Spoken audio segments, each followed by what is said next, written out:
नमस्कार दोस्तों, मैं सेठ अभय चौहान। मैं जलगांव डिस्ट्रिक्ट से बिलोंग करता हूँ।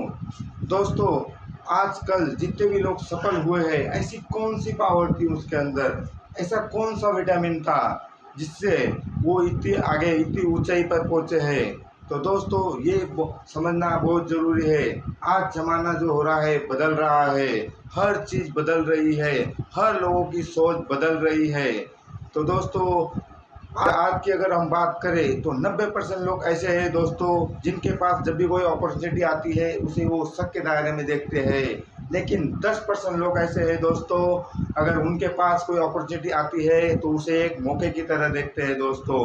कुछ लोगों की सोच ऐसी होती है, जैसे अगर 90% लोगों की अगर बात करें तो वो कुएं के मेंढक की तरह की उनकी सोच होती है दोस्तों। मैं आपको आज एक कहानी सुनाऊंगा। एक मेंढक जो कुएं में रहता था दोस्तों, वो अपने आप को बहुत होशियार समझता था। उसे लगता था कि मुझसे होशियार इस दुनिया में कोई नहीं है। वो उस कुएं को बहुत बड़ा मानता था। ऐसा लगता था कि मैं जिस कुएं में रहता हूँ इससे बड़ा कोई हो ही नहीं सकता। लेकिन एक दिन दोस्तों, एक समुद्र का मेंढक आता है जो गलती से उस कुएं में उड़ी मार देता है। और वो कुएं का मेंढक उसे देखता है और उसे कहता है, हाँ, कि आप कौन हो, आप यहाँ कैसे आ गए। तो वो कहता है कि मैं समुद्र में रहता हूँ, गलती से रास्ता भटक गया हूँ और यहाँ आ गया हूँ। तो वो उसे पूछता है कि समुद्र क्या होता है। तो समुद्र का मेंढक कहता है, समुद्र बहुत बड़ा है, इतना बड़ा है कि आप सोच भी नहीं सकते। कुएं का मेंढक कहता है, क्या वो मेरे कुएं से भी बड़ा है। हाँ, वो तुम्हारे कुएं से भी बड़ा है।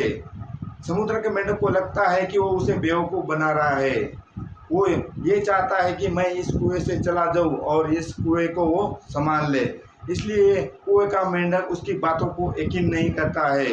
लेकिन समुद्र का मेंढक उसे कहता है कि तुम मेरे साथ चलो और देखो कि समुद्र कितना बड़ा है।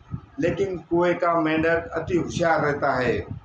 वो उसकी बातों को गलत मानता है, वो उसे बेवकूफ़ समझता है और वो वहाँ से नहीं जाता और कुएं में ही रहता है। फिर समुद्र का मेंढक वहाँ से निकल के एक तालाब में जाता है और वहाँ तालाब में एक मेंढक मिलता है। तो तालाब का मेंढक कहता है कि भाई तुम कौन हो, यहाँ कैसे आए। तो समुद्र का मेंढक कहता है कि मैं समुद्र से बाहर आया था, गलती से रास्ता भटक गया था। तो तालाब का मेंढक कहता है, तो क्या समुद्र मेरे तालाब से बड़ा है। जी हाँ, समुद्र एक अपाट बड़ा एक ऐसा कायनात है जो उससे बड़ा कुछ नहीं है। तालाब का मेंढक कहता है, नहीं, ऐसा नहीं हो सकता। फिर समुद्र का मेंढक कहता है, तो खुद तुम चलकर अपनी आंखों से देखो। और तालाब का मेंढक उसके साथ में चला जाता है और वहाँ जाने के बाद देखता है कि समुद्र कितना बड़ा है। और कुएं का मेंढक सिर्फ अपनी अति होशियारी की वजह से कुएं में ही रह जाता है। तो दोस्तों, इसी तरह कुछ लोगों की सोच होती है। जो अति होशियार लोग होते हैं अपने आप को कुएं का मेंढक बनकर ही रह जाते हैं। और कुछ लोग जो कुछ नया बदलाव करना चाहते हैं अपने आप में, वो समुद्र की तरफ अपना रास्ता चुनते हैं दोस्तों। तो आप लोगों को ये अपने बारे में सोचना है, अपने परिवार के बारे में सोचना है।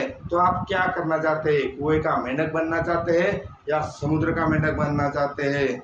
तो दोस्तों, सोच बदलो, जिंदगी बदलेगी। ओके, धन्यवाद। आन बान शान मेरा, सेफ शाप जहान मेरा, भारत के वीरों का सौभाग्य है।